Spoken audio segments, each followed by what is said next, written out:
welcome po ulit dito sa bahay, hindi sa kusina, hindi joke lang.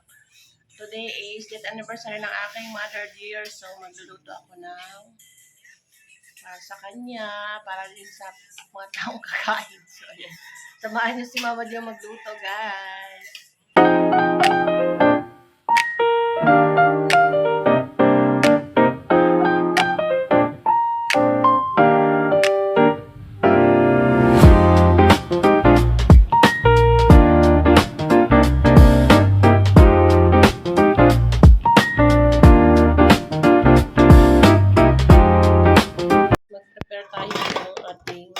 Kailangan sa kusina sa ating mga gagamitin.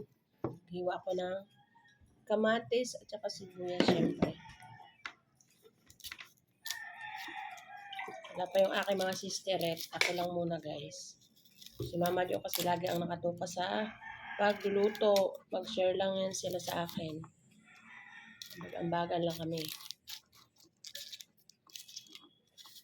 Thank you po sa lahat ng nagsasubscribe and nanonood ng aking vlog. Maraming salamat. Guys, naligo muna si Mama Jo, guys, para mamaya hindi tayo maligo kaya pagod na tayo, pawis na tayo.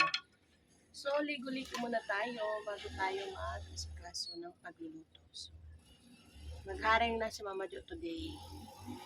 Haring muna tayo, guys. Guys, yung biko lang muna unahin natin. Yung biko, guys. Haluin na natin. Dito ako nagluto kasi siyempre marami-rami yung lulutuin ni Mama Jo. So yung gasol natin patay. Uling muna tayo, di ba? Tipid-tipid.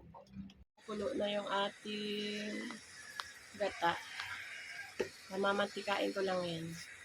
Guys, nagluto na si Mama Jo ngayon ng kwapis at bulaga.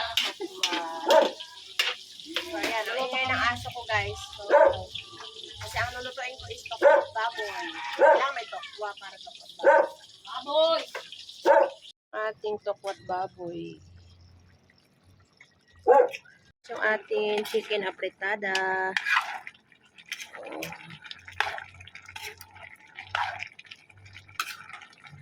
Naluto. Pansit canton. Magluto. Ayan, biko. Ito yung ano ba ito? Nakalimutan na. Lechon. Tokwat baboy. Ano ba yung ako nagluto? Tapos yan, yung ating chicken apretada and then yung pansit.